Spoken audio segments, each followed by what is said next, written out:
সবাই শুভ অপরাহ্ন। সবাইকে শুভেচ্ছা এবং আন্তরিক অভিনন্দন জানাচ্ছি। আজকে তোমাদের যে ক্লাসটি নেব সেটি হলো যুক্তিবিদ্যা বিষয়ের শ্রেণী অনার্স দ্বিতীয় বর্ষ অথবা ডিগ্রি তৃতীয় বর্ষের ষষ্ঠ পত্রের ক্ষেত্রে প্রযোজ্য। আজকের পার্ট গ্রাউন্ড অফ ইন্ডাকশন। তাহলে এখানে আমরা দুটো জিনিস দেখতে পাচ্ছি, একটি হলো গ্রাউন্ড GROUND গ্রাউন্ড, আর একটা হলো ইন্ডাকশন। ইন্ডাকশন গ্রাউন্ড বলতে আমরা ভিত্তি বুঝি এবং ইন্ডাকশন বলতে আমরা আরোহ বুঝি। তাহলে গ্রাউন্ড অফ ইন্ডাকশন হলো আরোহের ভিত্তি।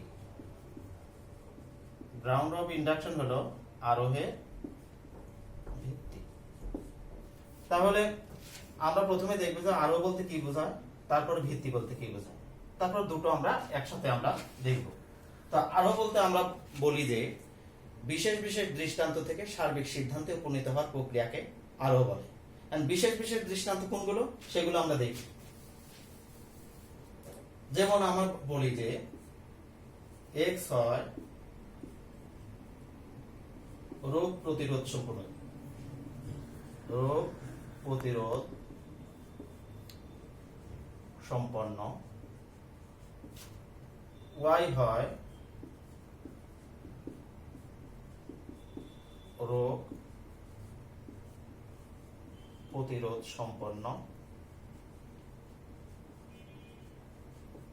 z হয়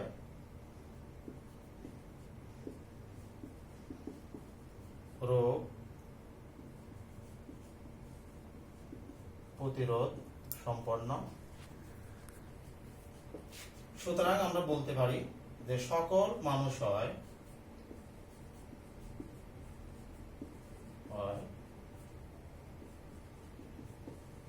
রোগ প্রতিরোধ সম্পন্ন, প্রতিরোধ সম্পন্ন।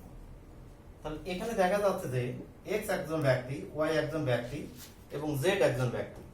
তাহলে সবার মধ্যে আমরা কখন আমরা দেখি যে x হয় রোগ প্রতিরোধ সম্পন্ন। আমরা পরীক্ষা করে দেখেছি যে, বাস্তবে দেখেছি যে, বা পর্যবেক্ষণ করে দেখেছি যে x ব্যক্তির মধ্যে রোগ প্রতিরোধ ক্ষমতা রয়েছে। একইভাবে y ব্যক্তির মধ্যে রোগ প্রতিরোধ ক্ষমতা রয়েছে। z নামক ব্যক্তির মধ্যে রোগ প্রতিরোধ ক্ষমতা রয়েছে, যার উপর ভিত্তি করে আমরা বলি যে সকল মানুষ হয় রোগ প্রতিরোধ সম্পন্ন ব্যক্তি। আমরা এখন দেখছি যে করোনা যে রোগ আছে, করোনা রোগের যে ভ্যাকসিনের ক্ষেত্রে আমরা কিন্তু পৃথিবীর সমস্ত মানুষের কিন্তু ভ্যাকসিন প্রয়োগ করে বা আমরা আইডেন্টিফাই করে আমরা সিদ্ধান্ত গ্রহণ করি না। হয়তো 1000 জন বা 2000 জন বা 5000 জনের উপর আমরা ভ্যাকসিন প্রয়োগ করে আমরা বলি যে না, সকল মানুষের ক্ষেত্রে এটা প্রযোজ্য হবে। অর্থাৎ বিশেষ দৃষ্টান্ত থেকে আমরা সার্বিক সিদ্ধান্তে উপনীত হই। বিশেষ দৃষ্টান্ত থেকে সার্বিক সিদ্ধান্তে উপনীত প্রক্রিয়াকে আমরা বলি আরোহ। আর ভিত্তি বলতে আমরা বলি যে ভিত্তি বলতে নির্ভরতাকে বোঝায়, অর্থাৎ কোনো কিছু নির্ভরতাকে ভিত্তি বলে। তাহলে আমরা আরোহের ভিত্তি বলতে কি বুঝবো, যে আরোহ যে সকল বিষয়ের উপর নির্ভর করে তাকে আরোহের ভিত্তি বলে। তাহলে আরোহ কোন বিষয়ের উপর নির্ভর করে সেটা আমরা দেখি এখন। তাহলে আরোহের ভিত্তি যখন আমরা বলি, আরোহের ভিত্তিকে আমরা দুই ভাগে ভাগ করি। একটি হচ্ছে আকারগত ভিত্তি, আর একটা হলো বস্তুগত ভিত্তি। তো আকারগত ভিত্তি বলতে আমরা যেটা বুঝি যে আকারিক ভাবে যখন কোনো জিনিসের উপর নির্ভর করে তখন সেটা আমরা বলি আকারগত ভিত্তি। বস্তুগত ভিত্তি বলতে আমরা বুঝি যে বস্তুর মধ্যে যে বিষয়গুলো রয়েছে, যেমন মনে করো যে এই মার্কারটা কি কি জিনিস দিয়ে তৈরি, যা দিয়ে তৈরি সেটি হলো তার বস্তু, অর্থাৎ বস্তুগত ভিত্তি। আর আকার বলতে বুঝছি যে আমরা এর শেপ এবং সাইজকে বলি। ঠিক একই রকম ভাবে তাহলে আরোহের ভিত্তি যখন আমরা আকারগত ভিত্তি যখন আমরা দেখি, আরোহের ভিত্তিকে আমরা দুই ভাগে ভাগ করে থাকি। একটি হলো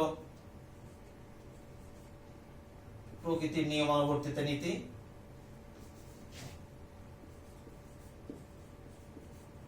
প্রকৃতির নিয়মানুবর্তিতা নীতি, আরেকটি হলো কার্যকারণ। কার্য কারণ নীতি, এটিকে বলা হয় আকারগত ভিত্তি। আর আরো বস্তুগত ভিত্তিকে আমরা দুই ভাগে ভাগ করি, একটি হচ্ছে নিরীক্ষণ, আরেকটি হচ্ছে পরীক্ষণ। পরীক্ষণ তাহলে প্রকৃতি নিয়মবর্তের নীতি বলতে আমরা কি বুঝি এখন দেখি। যে প্রকৃতিতে সবসময় একই রকম ঘটনা ঘটে, প্রকৃতিতে কোন সময় বিরূপ কোনো ঘটনা ঘটে না। প্রকৃতি হলো নিয়মের রাজত্ব। আমরা যেমন দেখি যে বসন্তে কোকিল ডাকে, বর্ষায় বৃষ্টি হয়, শীতকালে শীত পড়ে, এগুলো প্রকৃতির নিয়মেই ঘটে। প্রকৃতি কখনো বিরূপ আচরণ করে না। কার্যকারণ নীতি অনুসারে আমরা দেখি যে প্রতিটি ঘটনার একটি কারণ আছে, কারণ বিনা কোনো ঘটনা ঘটে না। কারণ বিনা কোনো ঘটনা ঘটে না। যেমন আমরা দেখি যে যদি আমি বলি যে দুর্ঘটনা, অথবা বলি যে বাস দুর্ঘটনা, তার বাস দুর্ঘটনা একটা ঘটনা। তো বাস দুর্ঘটনা কোন কোন কারণে হতে পারে? যেমন বাস দুর্ঘটনা হতে পারে চালকের অসতর্কতার কারণে হতে পারে। চালকের অসতর্কতা। এখন চালকের অসতর্কতা আসলো কোথা থেকে? আমি বলি যে বলতে পারি যে হয়তো পারিবারিক অশান্তির কারণে, চালকের পারিবারিক অশান্তির কারণে। পারিবারিক অশান্তি, পারিবারিক অশান্তি আসলো কোথা থেকে? বলে যে অভাবের কারণে। অভাবের কারণে, হয়তো পারিবারিক অভাবের কারণে।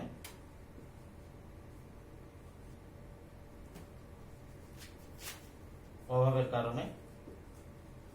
তাহলে দেখি যে এটি কারণ, এটি কার্য, আবার এটি যদি কারণ হয় এটি হয় কার্য। অর্থাৎ কার্য এবং কারণ দুটো বিষয়, কার্য এবং কারণ। তা কারণ হচ্ছে পূর্ববর্তী ঘটনা, কার্য হলো পরবর্তী ঘটনা। কার্যের পূর্ববর্তী ঘটনাকে কারণ বলে এবং কারণের পরবর্তী ঘটনাকে কার্য বলে। তাহলে এটাকে আমরা যদি কারণ ধরি, এটা হবে কার্য, এটা আবার কারণ হয়, এটা হয় কার্য, এটা আবার কারণ হয়, এটা হয় কার্য। আবার এটা আবার কারণ যদি হয়, তাহলে বাস দুর্ঘটনার কারণে কি হয়েছে? মানুষ মারা গিয়েছে, মানুষ মারা গেল। তাহলে মারা গেল হচ্ছে এটা একটি ঘটনা, এটা কারণ। তাহলে এভাবে আমরা দেখি যে জগতের যত ঘটনাই থাকুক না কেন, সব ঘটনায় কার্য এবং কারণে বাধা। এরপরে আমরা দেখি এদিকে, তাহলে আকারগত ভিত্তি আমরা দেখলাম, এখন দেখবো যে বস্তুগত ভিত্তি। বস্তুগত ভিত্তি, বস্তুগত ভিত্তিকে আমরা দুই ভাগে ভাগ করি, একটি হচ্ছে নিরীক্ষণ, আরেকটি হলো পরীক্ষণ। তাহলে নিরীক্ষণ বলতে কি বোঝায়? কোনো বিশেষ উদ্দেশ্য নিয়ে প্রাকৃতিক পরিবেশে কোনো কিছু প্রত্যক্ষণ করাকে নিরীক্ষণ বলে।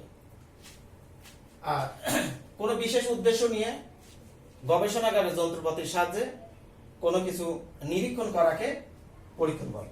তাহলে দেখো যে একটা নিরীক্ষণ, আমরা বললাম যে কোনো কিছু প্রত্যক্ষণ করাকে যে কোনো উদ্দেশ্য নিতে হবে, উদ্দেশ্য থাকবে। তাহলে নিরীক্ষণে কি কি থাকবে?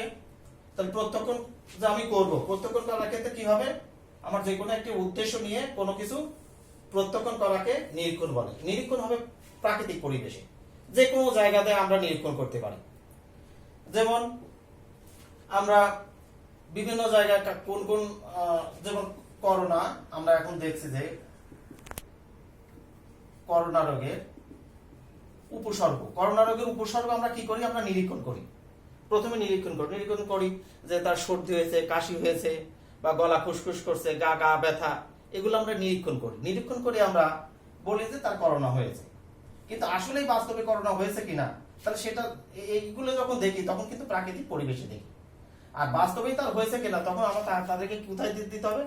যে কোনো একটা ল্যাবে গিয়ে একটা বিশেষ একটা উদ্দেশ্য থাকবে যে আমি আসলে কোন দিকটা দেখবো, তার ব্লাডের বা তার যে কাছ থেকে যে সোয়াব নেওয়া হয়েছে সেগুলো আমরা কোন দিকটা দেখবো।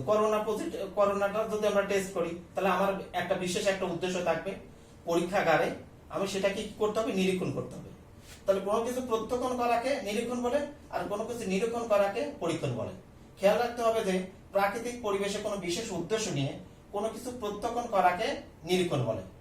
আর কৃত্রিম পরিবেশে কোনো কিছু কোনো বিশেষ উদ্দেশ্য ঠিকই একই থাকবে, কোনো বিশেষ উদ্দেশ্য নিয়ে কৃত্রিম পরিবেশে বা গবেষণাগারে যন্ত্রপাতির সাহায্যে কোনো কিছু নিরীক্ষণ করাকে পরীক্ষণ বলে। তো নিরীক্ষণ আমরা যেখানে সেখানে যে কোনো জায়গায় করতে পারি, কিন্তু পরীক্ষণ আমরা যে কোনো জায়গায় আমরা করতে পারি না। পরীক্ষণ করার জন্য যে কোনো একটি গবেষণাগার লাগে। নিরীক্ষণের বেলায় কোনো খরচ আমাদের হয় না, যেহেতু আমরা চাক্ষুষ একটা দেখি বা পর্যবেক্ষণ করি। কিন্তু পরীক্ষণের ক্ষেত্রে আমাদের অনেক খরচাপাতি হয় বা এটি একটি ব্যয়বহুল বিষয়।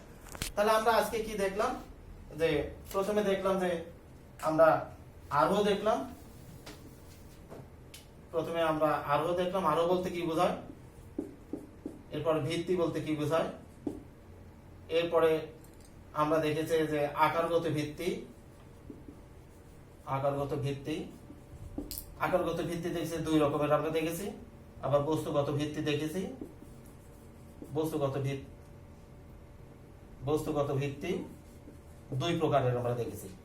তাহলে আকারগত ভিত্তির মধ্যে প্রকৃতির নিয়মানুবর্তিত নীতি এবং কার্যকারণ, এবং বস্তুগত মধ্যে নিরীক্ষণ এবং পরীক্ষণ। তো সবাইকে ধন্যবাদ। আমরা সামনের দিনে অন্য আর একটি টপিক নিয়ে আমরা আলোচনা করব।